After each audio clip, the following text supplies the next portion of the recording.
Hello आणि नमस्कार विद्यार्थी मित्रांनो, आपल्या सगळ्यांचं आजच्या या व्हिडिओमध्ये खूप खूप स्वागत. संयुक्त पूर्व परीक्षा 2026 ही आलेली दिसती, आपल्याला जाहिरात आलेली आहे.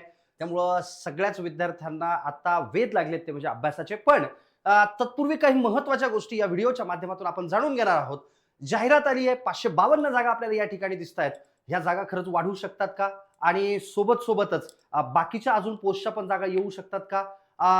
परीक्षेचं स्वरूप कसं असणार आहे? महत्त्वाचे दस्तावेज फॉर्म भरताना कोणत्या पद्धतीचे आपल्याला लागणार आहेत, वयोमर्यादा काय आहे, शैक्षणिक पात्रता काय आहे, अभ्यासक्रम काय आहे, निवड प्रक्रिया कशी आहे आणि सगळ्यात महत्त्वाची गोष्ट म्हणजे काय, तर याच्या सोबतच काही महत्त्वाच्या टिप्स की आपल्याला काय करायला पाहिजेत, बरोबर आहे का? या सगळ्याच गोष्टी आपण आजच्या या इत्थंभूत व्हिडिओमध्ये बघणार आहोत. नमस्कार, माझं नाव सिद्धेश्वर कोंगे आणि तुमचं या युट्यूब चॅनलवरती चॅलेंजर्स अकॅडमीच्या खूप खूप स्वागत. युट्यूब चॅनलला नवीन असाल तर सबस्क्राईब करायला विसरू नका आणि या व्हिडिओला माहिती जर तुम्हाला नक्कीच आवडली तर लाईक करायला विसरू नका आणि तुमच्या ज्याही काही अडचणी आहेत त्या कमेंट बॉक्समध्ये शेवटी व्हिडिओच्या शेवटी तुम्ही सांगायला नक्कीच विसरू नका. चला सुरुवात करूया आजच्या आपल्या या व्हिडिओला. संयुक्त पूर्व परीक्षा 2026. तर बऱ्याच विद्यार्थ्यांना वाटत होतं सर परीक्षा लांबणार का, परीक्षा खूप पुढे जाऊ शकते, असं होऊ शकतं सर, पण नाही. परीक्षा ही वेळेवर होण्याचे संकेत किंवा वेळेवर होण्याचे चान्सेस हे खूप जास्त प्रमाणात आपल्याला या ठिकाणी दिसतात. 552 प्लस जागा आपल्याला या ठिकाणी दिसत आहेत. म्हणजे काय की जे विद्यार्थी मागच्या बऱ्याच काळापासून कन्सिस्टंटली अभ्यास करतायत, सातत्यपूर्वक अभ्यास करतायत, तेव्हा या सगळ्या विद्यार्थ्यांना तुमच्या स्वप्नांना पंख देणारी ही जाहिरात जी आहे आपल्याला या ठिकाणी दिसते. महाराष्ट्र लोकसेवा आयोग याचं बहुप्रतीक्षित असलेली गट ब ची जी जाहिरात आहे ती आपल्याला प्रसिद्ध झालेली या ठिकाणी दिसतीये. सर काय काय आहे महत्वाच्या गोष्टी याच्या बाबतीत ते एकदा सांगा. सगळ्यात पहिली महत्वाची गोष्ट म्हणजे काय की सर एकूण पदे किती आहेत, तर 552 पदं आपल्याला दिसतीये. 3 महत्वाच्या पदांसाठी किंवा 3 महत्वाच्या पोस्टसाठी संयुक्त पूर्व परीक्षा ही होणार आहे. दुसरी महत्वाची गोष्ट म्हणजे काय की सर परीक्षेची तारीख जी आहे ही सध्या तरी 14 जून 2026 है ना, 14 जून 2026 ही फिक्स करण्यात आलेली आहे. त्याच्यामुळं बघा, एखाद्या वेळी परीक्षा मागे पुढे झाली तरी सुद्धा जर आपण 14 जूनला टार्गेट ठेवून व्यवस्थित अभ्यास केला तर केलेला अभ्यास हा कधी वाया जात नसतो. त्यामुळं निश्चितपणे केलेले प्रयत्न, केलेला अभ्यास हा वाया जाणार नाही आणि त्याच अनुषंगाने 14 जून 2026 लाच टार्गेट पकडून आपल्याला फिक्स टार्गेट पकडून आपल्याला या परीक्षेचा अभ्यास जो आहे, सराव जो आहे, आपल्याला त्या पद्धतीने करणं गरजेचं आहे.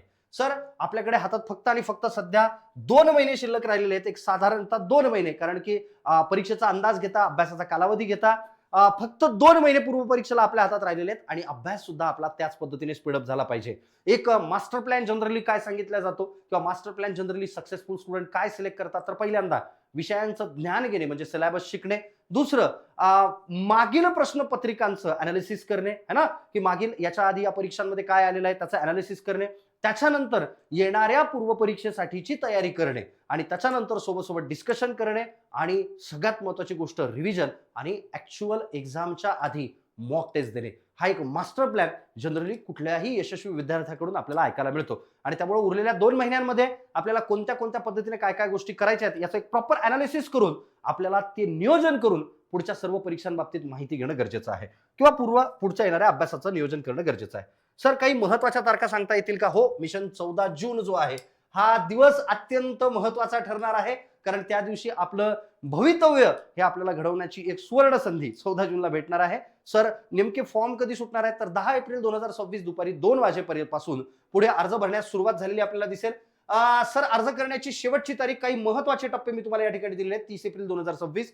पण एक गोष्ट मात्र लक्षात ठेवा की तुम्हाला एमपीएससीची प्रोफाईल, ज्या विद्यार्थी नवीन असतील त्या विद्यार्थ्यांनी प्रोफाईल कशा पद्धतीने बनवायची किंवा तुम्हाला त्या ठिकाणी कोणते कागदपत्र लागणार आहेत याच्या बाबतीत इत्थंभूत व्हिडिओ तुम्हाला या युट्यूब चॅनलवर बघायला मिळतील, म्हणून आता सबस्क्राईब करून ठेवा. तर पहिली महत्वाची तारीख आहे 10 एप्रिल 2026 दुपारी 2 वाजेपासून पुढे अर्ज भरायला सुरुवात जी आहे ती होणार आहे आणि याची शेवटची तारीख आहे 30 एप्रिल 2026. सर्व विद्यार्थ्यांना अनुभवातून एक गोष्ट सांगतो की 30 एप्रिल 2026 ची वाट न पाहता आणि लगेचच 11 एप्रिलला 10 एप्रिलला फॉर्म न भरता हा फॉर्म कुठेतरी आपण 15 एप्रिल, 16 एप्रिल, 17 एप्रिलच्या दरम्यान भरावा, जेणेकरून एखाद्या वेळी जर सर्व्हर डाऊन जरी असेल आणि काही कमी जास्त गोष्टी असतील, काही ऍडजस्टमेंट्स असतील तर त्या आपल्याला तोपर्यंत होतात. त्यामुळं याचा एक सुवर्ण मध्यकाळ जो आहे 15 एप्रिल, 16 एप्रिल, 17 एप्रिल याच्या दरम्यान जे आहे हे फॉर्म आपण भरायला पाहिजेत.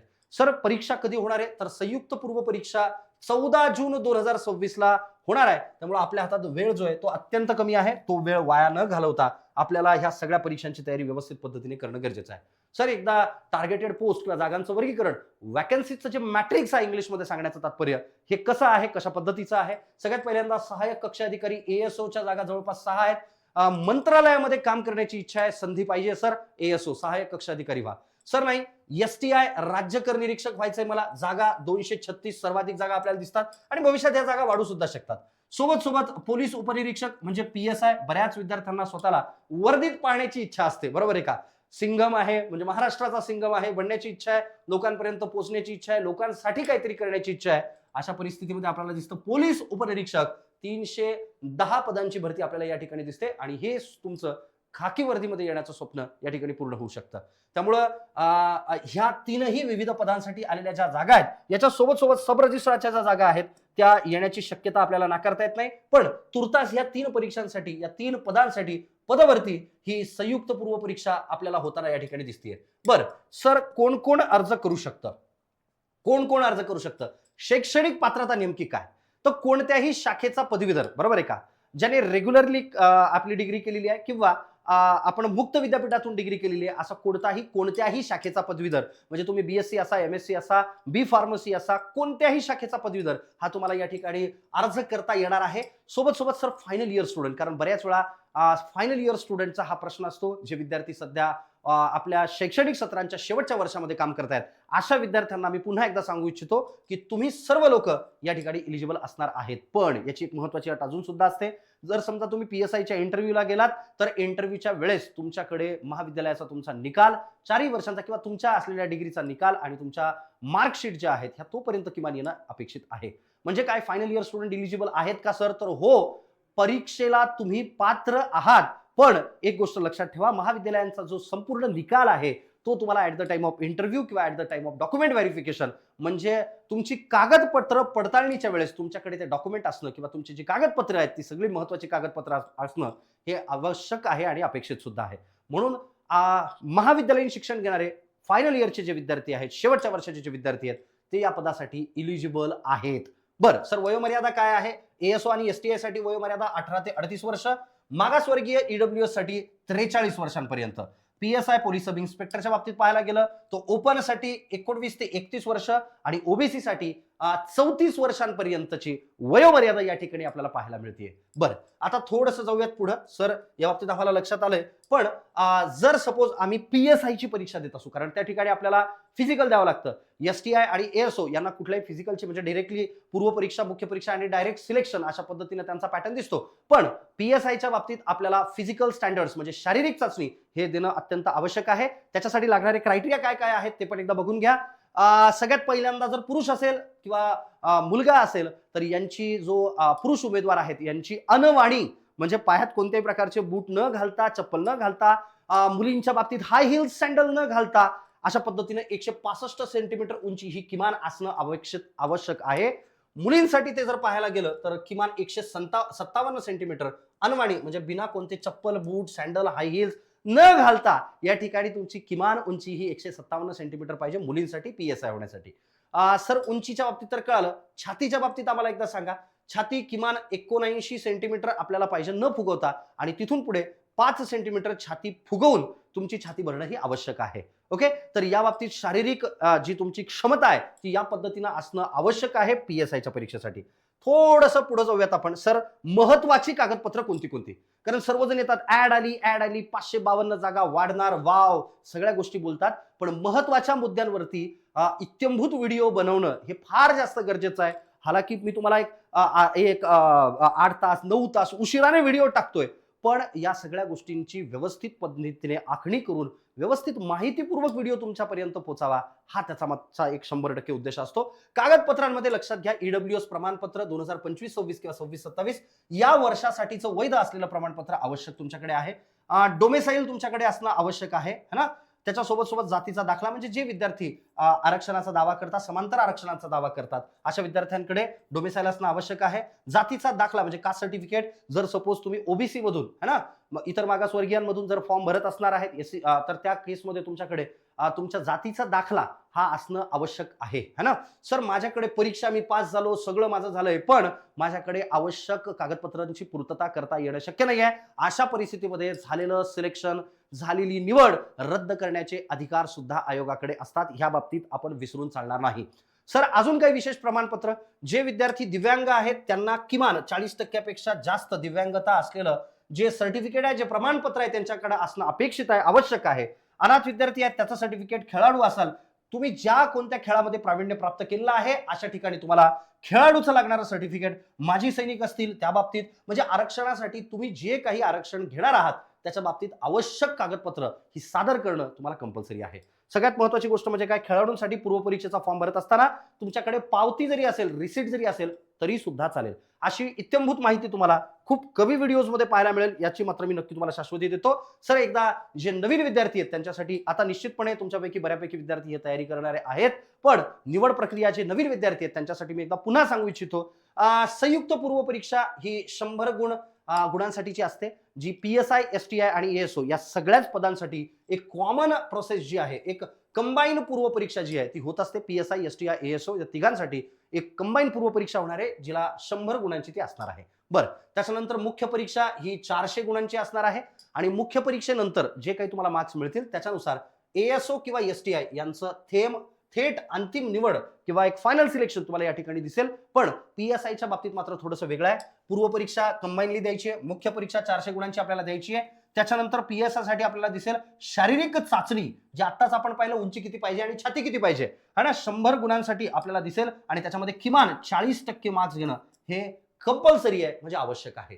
याच्या सोबत त्याच्यानंतर 40 गुणांची मुलाखत आणि या मुख्य परीक्षेच्या आधारावर आणि मुलाखतीच्या आधारावर, पुन्हा मी काय सांगतो लक्षात घ्या, मुख्य परीक्षेच्या आधारावर आणि मुलाखतीच्या आधारावरती मग आपली अंतिम निवड जी आहे ती निश्चित करण्यात येणार आहे.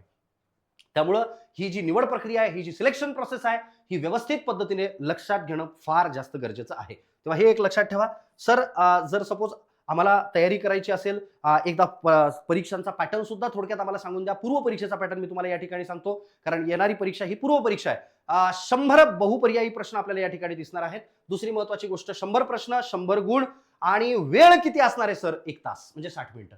100 प्रश्न, 100 गुण, 60 मिनिटे. आणि सर निगेटिव्ह मार्किंग याला असणार आहे का, तर हो, 0.25. म्हणजे एक प्रश्न जर चुकला तुमचा तर त्या केसमध्ये तुम्हाला 0.25 मार्क्स जे आहेत हे तुमचे निगेटिव्ह मार्किंग या ठिकाणी लागू असणार आहे. तेव्हा या पद्धतीने आपल्याला सगळ्या गोष्टी लक्षात ठेवायच्या आहे. सर अभ्यास करत असताना मी सध्या कोणत्या गोष्टीवर फोकस द्यावा, कारण मागच्या जर समजा तुम्ही परीक्षांच्या बाबतीत जर तुम्ही आलेले पेपर व्यवस्थित अनालिसिस केलेत तर तुम्हाला काही गोष्टी कॉमन कळतील है ना. कारण मागच्या बघा आपले असं म्हणतात की तुम्हाला जर इतिहास घडवायचा असेल तर तुम्ही तुमच्या इतिहासातून काहीतरी शिकलं पाहिजे. याच्या आधी आलेल्या परीक्षा, त्यांचं पेपर अनालिसिस करणे, त्यांचं विस्तृत विश्लेषण पाहणे आणि त्याच्यानंतरच मग या येणाऱ्या 60 दिवसांचं नियोजन करणे हे अत्यंत जास्त गरजेचं असतं. सर कंबाईन पूर्व परीक्षेमध्ये जर आम्ही पाहिलं तर इतिहास 10% मार्क्स आपल्याला त्या ठिकाणी दिसतात, भूगोल 10% दिसतात, राज्यघटना 15% मार्क्स दिसतात, म्हणजे 15 मार्क्सच्या आसपास. गणित बुद्धिमत्ता हे जवळपास 20 प्रश्नांच्या आसपास दिसतात. चालू घडामोडी 15% दिसतात. चालू घडामोडींसोबत बाकीचा जो भाग आहे है ना, सामान्य विज्ञानचा वगैरे जो भाग आहे तिथं आम्हाला 15% मार्क दिसतात. म्हणजे इतिहास 10 मार्क्स, भूगोल 10 मार्क्स, राज्यघटना 15 मार्कांपर्यंत, याच्यासोबत अर्थशास्त्र 15 मार्कांपर्यंत, सोबत सामान्य विज्ञान 15 मार्कांपर्यंत, चालू घडामोडी 15 मार्कांपर्यंत आणि गणित बुद्धिमत्ता 20 मार्कांपर्यंत. अशा पद्धतीनं 100% सिलेबस कव्हर करणे अत्यंत आवश्यक आहे. चालेल, तर माहिती तुम्हाला नक्कीच कळाली असेल, योग्य पद्धतीने कळाली असेल या बाबतीत मी अपेक्षा करतो. निश्चितपणे व्हिडिओ आवडला असेल तर लाईक करायला विसरू नका आणि जर काहीही अडचणी असतील तर कमेंट बॉक्समध्ये कमेंट करायला नक्कीच विसरू नका. पुढे अजून खूप महत्त्वपूर्ण व्हिडिओ तुम्हाला या YouTube चॅनलवरती बघायला मिळतील, त्यामुळे नक्की लाईक करा, शेअर करा आणि सबस्क्राईब करायला नक्कीच विसरू नका. भेटूया पुढच्या व्हिडिओमध्ये. जय हिंद, जय महाराष्ट्र.